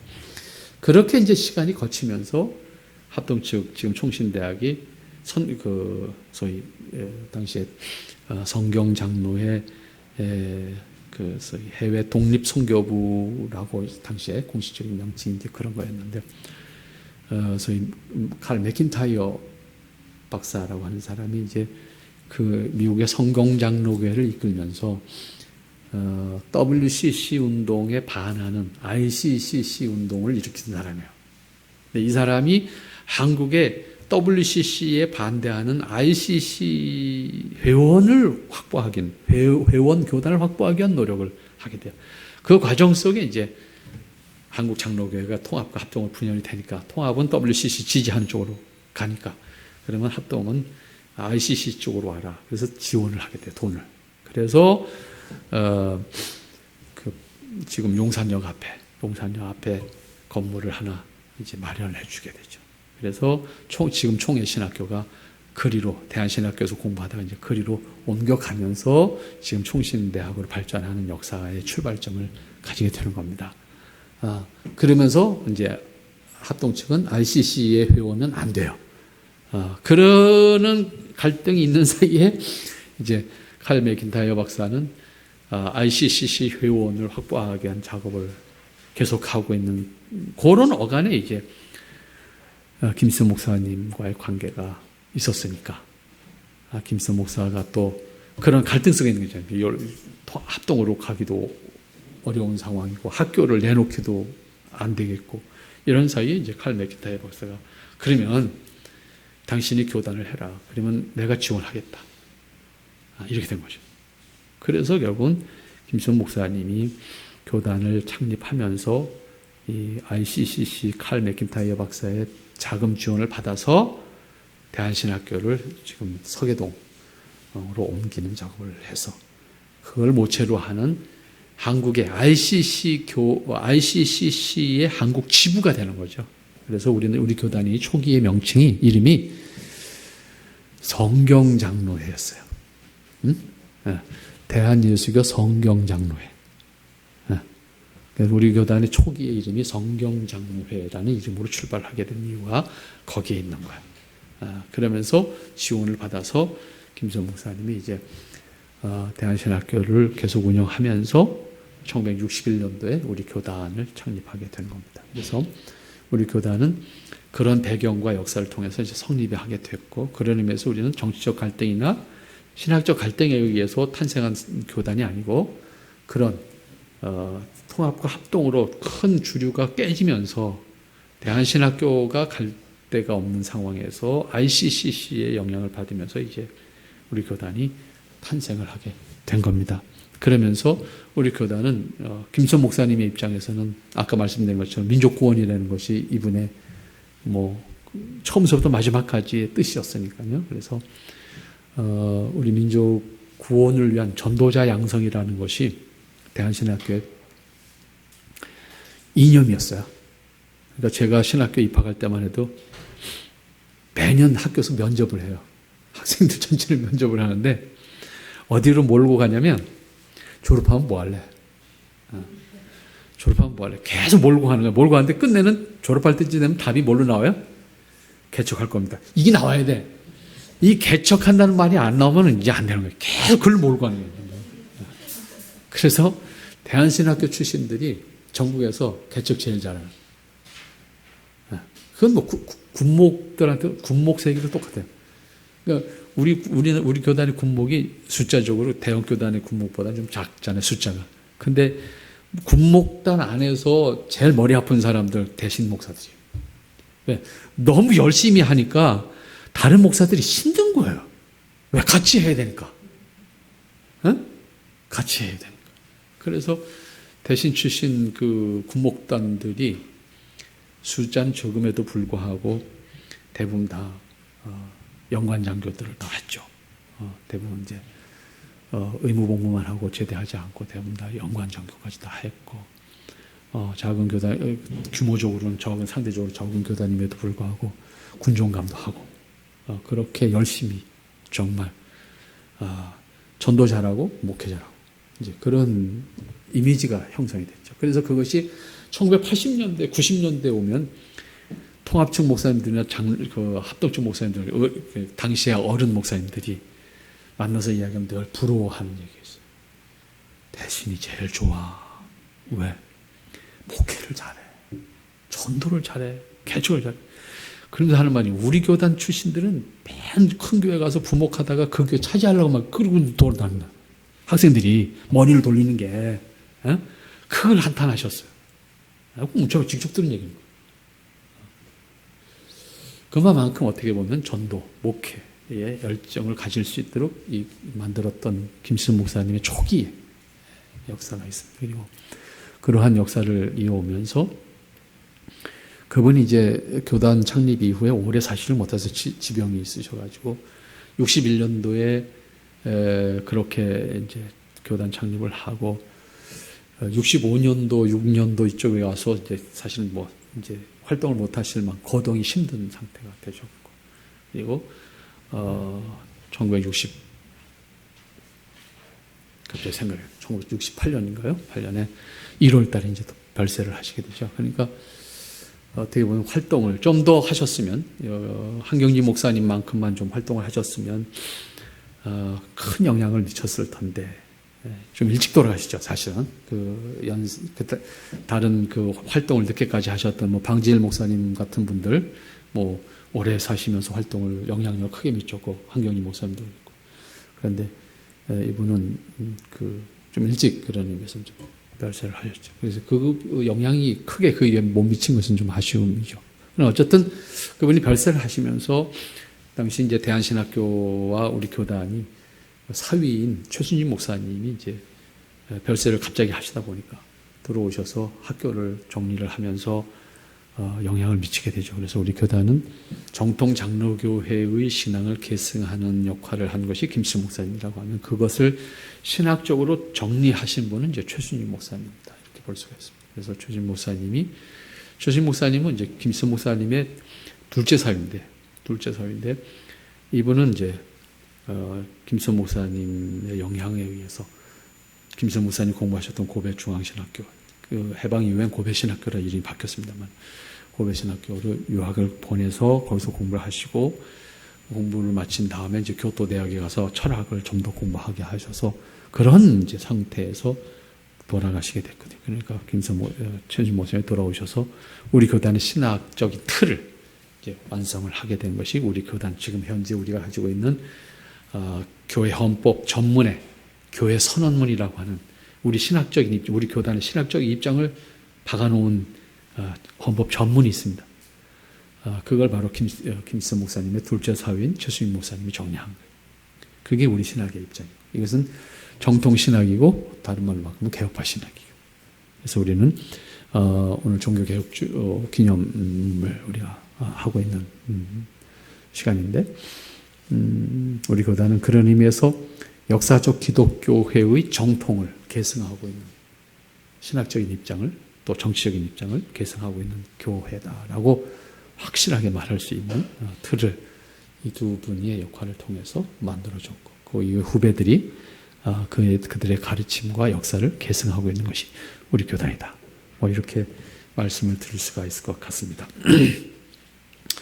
네, 뭐 약속된 시간이 딱 1시간이 저한테 지나갔는데 사실은 이게 처음 낯선 얘기를 이렇게 빠르게 해서 여러분한테 얼마나 기억에 남을지는 모르겠지만 한 가지라도 혹은 두 가지라도 기억에 남는 것을 간직할 수 있으면 좋겠습니다. 네, 제 이야기는 여기까지 마치면 어떨까 생각을 하고요. 아까 우리 목사님께서 말씀하신 것처럼 혹시 질문하실 것이 있으면 관련해서 아무거나 질문해 주시면 좋겠습니다.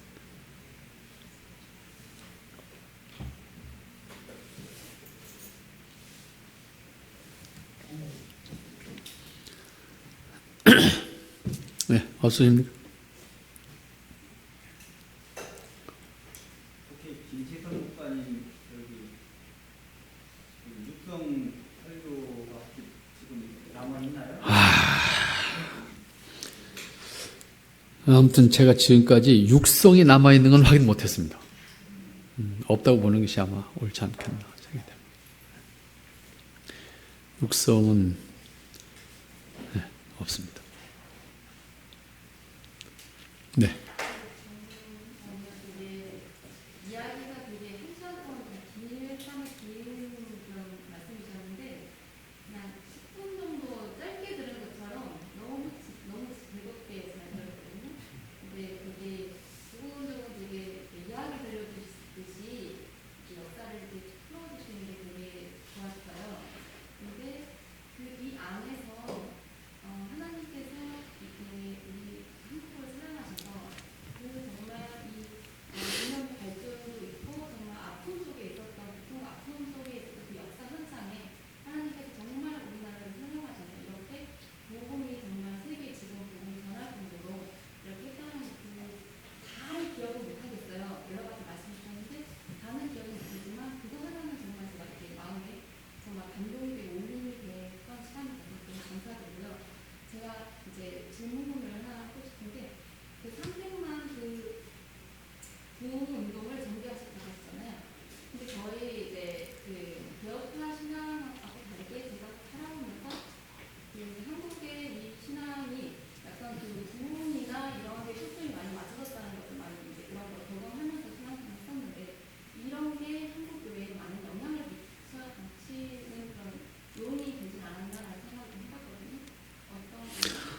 네, 그러니까 어떤 교회 성장이라 그럴까요? 그런 측면에서 본다고 하면 부흥운동이라는 것이 여러 가지 운동이 있지만 여러 가지 그 패턴, 여러 패턴 부흥운동의 어떤 패턴들이 있지만 한국 교회 부흥운동은 그래도 건전한 편에 속한다. 그러니까 지나치게 신비주의, 물론 그런 과정 속에서 이제 뭐 신비주의 운동으로 빠진 사람들도 있고 민족주의 운동으로 빠진 사람들도 있거든요. 사실은. 그래서 뭐 대표적으로 1920년대 이만집 같은 사람들이 이제 그 민족 의식을 중심으로 해서 선교사들과 대립하면서 자치교회 뭐 이런 개념, 또 이만집은 대구 쪽에서 또 전주 쪽에서 활동했던 사람, 이름이 생각이 안 나는데, 아무튼 그분은 또 자유교회 뭐 이런 이름으로 가지면서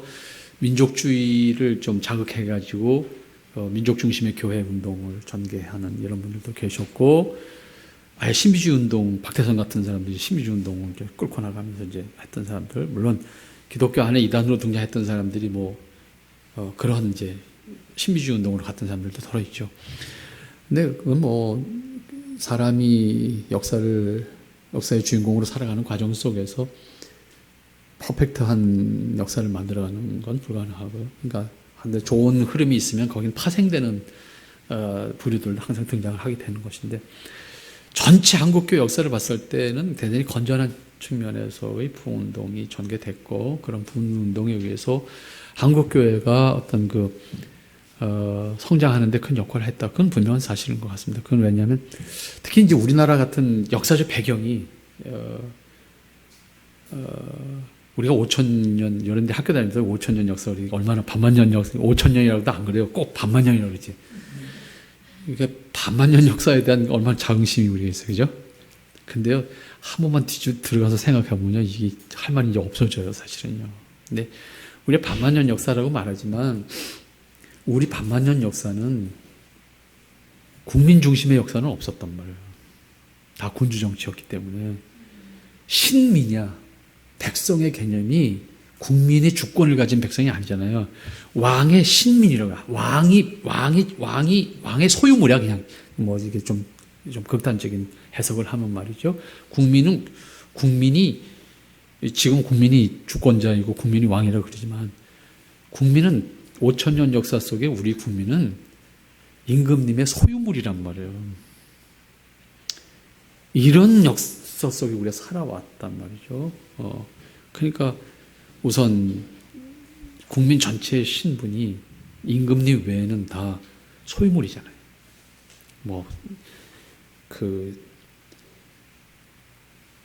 당시에 가장 높은 관직에 있던 사람들도 그 이상 의미가 아니잖아요. 임금님 외에는 다 소유물이란 말이에요.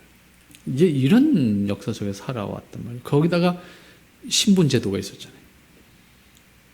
천민과 양반이라고 하는 신분제도 있어요. 거기다 남자와 여자의 또 신분 차이. 같은 양반일지라도 여자의 신분과 남자의 신분. 그러니까 어떻게 보면 이게 억압된 5,000년이었죠. 국민의 자기 자기 자존감을 확인할 수 없는. 그러니까 이런 걸 대표적으로 알 수 있는 게 뭐냐면, 사극보시다 보면은 가마꾼들이 서로 가다가 외통수길에서 딱 만나서 딱 만나면은 가마꾼들이 소리를 지르잖아요. 내 이놈들 비켜라 그러잖아요. 근데 그때 뭐라 그래요? 여기 타고 계신 분이 누군지 아냐? 내가 누군가가 아니에요. 여기 타고 있는 분이. 여기 탄 사람이 높으면 비켜야 되는, 밑에가. 정체성이 그거였어요. 그게 국민의 정체성이 있다. 나라는 정체성이 없는 게, 넌 누구냐 그러면 나 아무개 대감님 모습입니다. 이거지 내가 누굽니다가 아니란 말이에요. 이런 우리는 사실은 역사를 살아왔단 말이죠. 그걸 깨우쳐준 게 선교사들이었고, 그게 복음이었단 말이에요. 사실은요. 그래서 우리나라 초기에 독립운동의 민족주의자들이 크리스찬들이 중심이 될 수밖에 없었던 이유가, 그걸 깨우친 사람들이 그 사람들이었기 때문에 나설 수밖에 없었던 거예요. 책임의식을 가지고 나설 수밖에 없었던 거예요. 그런 역사적 환경과 분위기가 교회에서 일어나는 부흥운동에 큰 편승할 수 있는 분위기가 됐죠. 교회 나가면 일단 글을 배울 데가 없는데 글을 배웠잖아요. 배운 게 뭐 교회에서 가르쳐줘서 배운 게 아니라 찬송가 계속 따라하다 그냥 한글 깨우친 것이지, 무슨 그렇게 해서 다 교회 다닌 사람 나중에 보니까 다 글을 읽어. 학교를 다녀본 적이 없는데. 이렇게 되는 어떤 분위기, 교회 나가서 가정이 잘 되잖아요. 그러니까 그런 어떤 사회적인 분위기. 그다음에 지금은 쓰지 않는 말이지만 과거에 이제 사경회라 그랬잖아요, 우리가. 과거에 사경회라 그랬는데 이 사경회라고 하는 말이 사실 지금도 어떤 교회들 사경회라는 말을 쓰는 교회들이 있는데 사실은 지금 사경회라는 말을 쓸 수가 없어요. 왜냐하면 사경회의 본래가 사경회는 24시간 하루 24시간을 교회에서 프로그램을 하면서 먹고 자면서 공부를 하는 거예요. 근데 공부를 하는 건데 지금 그렇게 한다 그러면 몇 명이나 나올란가? 그것도 우리 교회에서 하는 게 아니야. 그 사경회를 할 수 있는 교회가 일개 군에 하나 있을까 말까야. 그러면 나머지 지역에서는 다 쌀포다리 짊어지고 와서 먹고 자고 하면서 거기서 그 공부 사경회를 하는 거예요. 근데 지금처럼 무슨 잠자리가 있어요? 씻는 데가 있어요? 뭐가 있어요? 시설이 아무것도 없는데. 한번 생각해 보세요. 그런데 사경회를 한번 하면요, 적어도 2주간씩 했어요. 2주간 먹을 거 자기가 짊어지고 와서 잠자리라는 게 어디 있어? 그냥 예배당에서 그냥 다 자는 거지. 씻을 데가 어디 있어요? 우리 지금과 같이 지금 대학생들 어디 MT 가자 그러면 시설부터 따져요. 옛날에는 신학생들도 기도원 가서 했는데 안 가. 냄새 난다고. 그건 사경을 그렇게 했거든요. 근데 사경회라는 시간표를 보면요, 어떻게 하냐면 새벽에 새벽 기도해요. 오전에 성경 공부해요. 오후에는요, 일반 상식, 역사, 지리, 정치, 사회, 이런 거 공부하는 거예요. 오후 시간에. 저녁 시간에 부흥회를 중심으로 하는데, 부흥회 하면서 시국 강연돼. 지금의 개념이 아니에요. 그러니까 사경회는요, 다 공부한 사람이 없잖아요. 학교 다니죠. 학교가 없었던 시대인데 무슨 학교를 어디서 다녀요, 일반인들이. 그러니까 하다못해 일반 상식도 강의를, 일반 상식. 조선의 역사, 세계의 역사, 이런 걸 다 가르치기. 그게 통틀어서 사경회라고 했던 거예요. 그러다 보니까 교회 다니는 사람들은 뭔가 말 한마디라도 다른 사람보다 다르게 하는 거고, 세상 돌아가는 걸 아는 거예요. 지금은 세상 돌아가는 걸 더 먼저 아니까 교인들이 더 몰라, 지금은. 이게 또 깝깝해요. 지금 거꾸로 됐어요.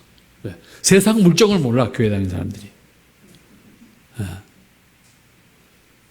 이런 것이, 그러다 보니까 밖에 사람들이, 교회 사람들 보면 저 사람들 뭐하러 사는 거야? 지금 부른다고, 지금 바깥에. 왜? 자기 생각하는 것만 해. 그러니까 어떻게 보면 일반 상식적인 측면에서 떨어지는 거예요, 교인들이. 또 꼭 그런 건 아니지만 어쨌든 그런 면이 있어요. 그래서 부흥회 운동이라는 것이 우리나라 또 그런 것도 있잖아요. 그냥 지나가다 야바이꾼이 뭘 하고 있어도 그냥 못 가. 다 가서 기웃거리고 하지. 이게 이제 우리나라 사람들이 가지고 있는 어떤 뭐랄까요, 습성이라고 하는지. 서양 사람들은 거기서 죽거나 말거나 가. 우린 절대 그냥 못 가요. 아무튼 보고 가지. 그런 분위기도 아마 좀 영향을 미치지 않았을까? 이렇게 종합적으로 생각해 본단 말이죠. 그런 것이라고 생각합니다. 네.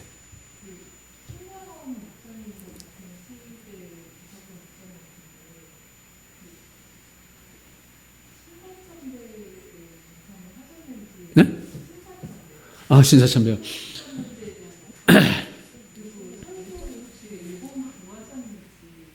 설교를? 네. 일체시대 때 목회하신 분들 중에서 신사참배 안 하신 목사님은 거의 없죠. 안 할 수 없는 상황이기도 했고요. 근데 김선 목사님도 하셨고요. 다만 이제 회개를 공식적으로 하시고, 특히 이제 이분은 이제 항일 운동도 하셨고, 학생 시절에 게다가 일본에 가셔서 아까 동경교회에 계시다 그랬잖아요. 그 동경교회에서 이제 다시 또 잡혀가서 이제 또 형무소에 또 계셨거든요. 그때 이제 형무소에 잡혀간 이유는 딱히 그건 아니었지만, 우선 조선인 지도자의 위치고 가장 큰 교회 목사였고, 가장 공부를 많이 했고, 일본 사람보다도 많이 했고, 이제 그런 것들이 다 이분을 제거해야 되는 이제 이유 가운데 하나였기 때문에, 감옥 생활을 일본에서도 하셨죠. 일본에서 하셨고, 근데 이제 감옥에 가는 이유는 이제 스파이라고 하는, 미국의 스파이라는 이제 제목으로 이제 가시게 됐는데, 이제 그분의 따님이 이제 김동환 사모님의 이제 글에는 이제 그 얘기가 없고, 이 내용을 모르시는 것 같았어요. 제가 이번에 일본의 자료들을 다 뒤져내면서 찾아낸 얘기예요. 지금 말씀드린 거. 그리고 김동환 사모님의 증언으로는 이제 뭐가 있냐면, 이제 자기 교회 안에 김선 목사님이 조선말로 설교를 하니까 그걸 이제 일본 경찰한테 누가 꼬질렀다. 그래서 이제 잡혀갔다. 이제 이런 얘기가 있어요. 근데 그거는 이제 어쨌든 김동환 사모님의 이야기입니다. 어쨌든 그런 이유들이 있었고, 그래서 조선말을 못 쓰게 하는 것은 뭐 한국에서도 못 쓰게 했으니까 당연히 일본에서도 사용하지 못하게 했는데 일본 시대에 공부하신 분으로서 또 일본에서 활동을 하셨으니까 뭐 당연히 그분이 뭐 일본말을 잘 하신 것도, 제가 이번에 김선 전집을 만들면서도 애를 먹었습니다만, 판독하는 게 굉장히 어려워서 애를 먹었습니다만, 하면서도 또 느낀 게 있어요. 그러면 이건 어차피 내가 할 일이었구나, 이제 그런 생각을 했어요. 이유가 뭐냐면, 우리말로 썼는데 이 문법 체계가 일본어예요. 우리말인데 분명히 우리말로 읽었는데 이해가 안 돼요. 조사가 전부 일본식 조사예요. 그러니까 조사가 일본식 조사다 보니까 주어가 분명하지 않은 거예요. 근데 일본식 문법을 대입하면 이게 해석이 돼요. 우리말이. 그래서 내가 이건 내가 어차피 내가 할 일이었구나, 이제 그런 생각을 했습니다만, 뭐 그런 시대에 산 아픔이죠. 고통이고. 뭐 예를 들어 우리가 잘 아는 주기철 목사님 말고 또 누가 있지? 신사참배 반대 분. 아이고, 주기철 목사님만 유명해져서. 주 목사님. 하여튼 주기철 목사님 말고 목사님 한 분 더 계신데, 이분도 신사참배 반대로 나가지고. 그때 일본 순사들이 매 쫓아다니면서 괴롭히니까. 그러니까 나중에 사실 일본 경찰들이 그런 항일 운동하고 이런 신사참배 반대 운동하고 이런 사람들은 다 일본으로 보내기를 원했죠. 한국에 없게 일본을 보내고. 그래도 안 되니까 가족들을 회유한 거죠. 자녀들을 다 일본으로 보내죠. 이제 주 목사님, 그분도 주 목사님인데, 주 목사님 아드님이 주경철 집사라는 분인데 돌아가셨습니다만, 그분이 제가 일본에 있을 때 자기 아버지에게 얘기를 한 거예요. 하도 일본 경찰이 와서 꼬르피니까 우리 형제들이 다 일본으로 왔다. 그런 이제 이야기를 하시는 걸 제가 들은 적이 있어요, 직접. 네. 사실은 뭐 그 시대의 목사님들이 다 그렇게 다 어려움을 당하셨죠. 그래서 근데 우리는 또 신사참배만 이야기하잖아요, 사실은. 근데 신사참배만 문제야. 교회 안에서 다 했단 말이에요. 신자들도면요. 일단 기본 동방요배 했죠. 동방요배라는 것을 예배하기 전에 일본을 향해서 다 절하고 예배를 시작한단 말이에요. 그러니까 그건 뭐 목사님들만의 문제가 아닌 거예요. 예배를 하려 그러면 예배 시작하기 전에 국민의례라고 하는 미명하에 다 우상숭배 시켰다고요. 동방요배를 다 시켰습니다. 동방요배 안 한 사람은 우리나라 국민들 가운데 없으니까. 동방요배 다 하고, 그 다음에 일본 국가 제창하고, 그거 하고, 그 다음에 식민지 국민의 서약 뭐 이런 거 낭독하고, 그게 다 끝나야 예배를 시작했다고. 그래서 예배도 마찬가지예요. 마지막에 일본에 의한 박해 속에서 예배는 자유롭지 않았어요, 예배도요. 설교가 제한됐다고요. 성경 본문도 제한됐어요. 지금 예를 들어서 출애굽기라든지 계시록이라든지 못 가르쳤어요. 가르치면 안 돼요, 이런 거. 그건 아예 금서예요. 못 가르치는 거예요. 뭐 이런 내용들, 그냥 찬송가 중에서도 우리가 십자가 분명 들어 일어나지, 이런 건 못 부르는 거죠. 이런 건 절대로 못 부르고. 그렇게 사실은 예배조차도 그런 의미에서 우리는 다 제한을 당했기 때문에 그 시대의 신자들, 그 시대의 지도자들의 고통이고 아픔이었다. 우리는 너무나도 자유로운 시대에 아무런 제한을 받지 않고 우리가 신앙을 할 수 있다는 것만도 그런 의미에서 우리는 정말 감사한 거죠. 네. 3분 남았습니다. 네. 네. 주로 민주주의와 운동에 힘을 많이 쏟으셨는데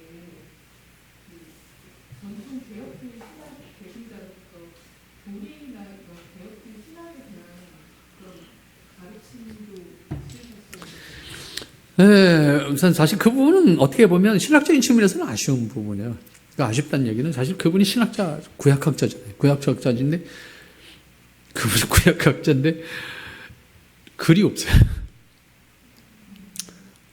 그러니까 그분이 쓴 것은 구약사기라는 구약 역사책인데 구약 역사책 한 권이 유일하게 남은 것이고 그다음에 예레미야서 뭐 그걸 강해집이라고 할는지 설교집이라 할는지 아무튼 강해집 같은 거 그다음에 에스겔서가 있나요? 에스겔서 그런 강해집 정도지 학문적으로 이제 남긴 글이 없어요. 논문도 마찬가지. 논문도 사실은 논문이라고 논문집에 실리긴 했는데 논문이라고 하기에는 물론 그 시대의 수준도 있지만 좀 아쉬운 부분이 많은 그런 글들입니다. 근데 그분의 관심은 그분의 모든 글 속에 설교가 됐든 강해집이 됐든 뭐가 됐든 그분의 글 속에 등장하는 것 가장 중요한 것은 민족복음화예요. 민족복음화라는 것이 그분에게는 가장 중요했고 컸고 다만 신학적인 그분이 강의한 그분이 조신학도 가르쳤거든요. 우리 조신학 노트를 보면 아까 말씀드렸던 것처럼 노트는 정통 장로교회의 아까 특별히 남장로교 계열의 학자들의 글, 그 다음에 북장로교 쪽에서는 루이스 볼코프의 글들이 주로 많이 인용이 돼서 가르쳤다라고 하는 것을 보면 그분이 뭐 교리를 별도로 뭐 이렇게 체계화하는 작업을 하거나 어떤 제도적으로 뭔가를 이런 것을 한 것은 아니지만 그분이 가르친 조직신학 노트에 담겨져 있는 내용은 저도 그런 역사적 개혁파 신앙을 계승하는 내용을 가르쳤다라고 하는 건 분명한 사실이에요. 네, 한 번만 더. 남대문 장로교회에서 목회하실 때 네. 새벽기도 운동을 하셨다고 하셨는데 그 새벽기도라는 게 장로들의 정치 모범이라고 해야 되나요? 그 예배 모범 그 안에 새벽기도가 지금 현재 들어가 있는 거예요? 아니요. 네. 근데 이 새벽기도가 제가 듣기로는 한국에만 우리나라만 있는 거 같다는 얘기를 들었는데 네. 미국은 없잖아요. 네. 외국에는 유럽이나 미국 같은 데는 없는 거라고 했거든요. 네. 우리나라는 이제 그때 당시에 이제 새벽기도라고 하면 이제 농경사회였고 그 당시가 일단 되게 부지런하잖아요. 미국 그때 당시에 부지런하고 그 시절에 일찍 일어나서 일하고 이런 게 있었기 때문에 새벽기도를 그때 정착이 되는 건지 여기 김신성 목사님이 새벽운동을 위해서 새벽기도가 정착이 된 건지 궁금하고요. 현대 사회에서는 이제 바쁘게 살다 보니까 새벽기도 잘 안 되잖아요. 예전처럼 저희 윗세대 분들처럼 안 되는데 이 새벽기도가 요즘 현대 세대에 좀 맞지 않다. 그래서 새벽기도를 없애서 다른 뭐 여기로 옮긴다든지 저녁하다든지 이렇게 하는 교육도 있더라고요. 이런 부분에 대해서는 어떻게 생각하시는지 궁금합니다. 우리나라의 새벽기도가 처음 시도된 것은 사실은 훨씬 더 앞서요. 그러니까 시간적으로 보면은 1907년 평양 대부운동이라고 표현을 하는데 1907년에 대부운동이 일어나면서 장대현 교회 평양의 장대현 교회에서 이제 대부운동이 이제 시작이 되면서 이때 이제 새벽기도가 운동이 이미 시작이 됐어요. 시작이 돼서 우리나라 교회 안에 새벽기도는 이제 1907년을 시점으로 보는 것이 일반적인 견해입니다. 다만 그것이 이제 목회적으로, 제도적으로 이렇게 시행이 될 수 있는 분위기는 그때 1907년에 시작됐기 때문에 우리가 1907년에 다 새벽기도 운동을 전국교회가 한 건 아니고요. 근데 이것이 이제 김선 목사님에 의해서 어떻게 보면 서울의 가장 큰 교회가 이제 새벽기도 운동을 하니까 이제 그 영향력들이 이제 크게 주변에 미치게 되었다. 이제 이렇게 볼 수 있는 부분이라고 생각하고요. 새벽기도를 이제 제도적으로 정착시키는 부분에 있어서 한국 교회가 저는 개인적으로 사실 이 새벽기도 문제를 우리나라 사람들이 가지고 있는 정서, 세계관, 세계관에 의해서 형성된 정서들이 한국 사람들은 교회 다니는 것과 관계없이 치성이라는 개념이 있어요. 치성이라는 개념. 이게 한국 교회가 새벽기도가 제도화될 수 있었던 근본의 이 치성이라고 하는 의식이 있다. 저는 그렇게 봐요. 개인적으로. 그래서 옛날부터 뭐 다 새벽에 장독대에다가 맹물 한 그릇 떠놓고 치성을 드리는 것이 어떻게 보면 그 집안의 전체 안녕을 위한 어머니가 할 가장 중요한 덕목 가운데 하나였잖아요. 그러니까 한국 사람들한테는 새벽기도 해 그러면 못 나와서 마음은 아프지만 안 해. 이건 아니야. 정서가 생전 처음 교회 나온 사람도 새벽기도 얘기하면 그거에 대해서 그거 왜 해야 돼? 이렇게 따지는 사람은 아무도 없어요. 저는 그런 측면에서 한국의 새벽기도의 출발 내지는 새벽기도의 성공 내지는 새벽기도가 정착할 수 있었던 요인을 우리나라 사람들이 가지고 있는 정서로 이해를 해요.